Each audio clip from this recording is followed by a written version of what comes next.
kind of a cold area. There's this tunnel, new pasture coming in off of that view.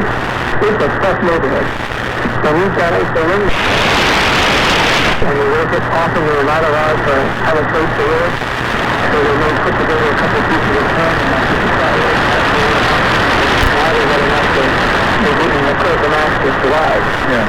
But it was hard. This was really hard. So one of my missions this trip was to encourage these pastors because they really need it.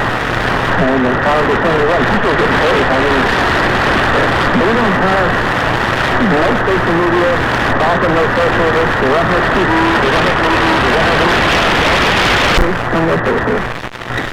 And the Browns are doing wonderful, wonderful work, and I'm just honored to be a small part of it. Well, you're very integral part of it, Bob, and you and the Iredell congregation know how the dollars are being spent that you support this work. At this time, and we'll get ready for the next session, okay? Yes, Dr. Bob. Thank you so much. God bless. Be right back at you. We look at the Bible to John chapter 2. We're going to look at verses 1 through 11, hopefully. And I realized I was tingling in my spirit, and I had this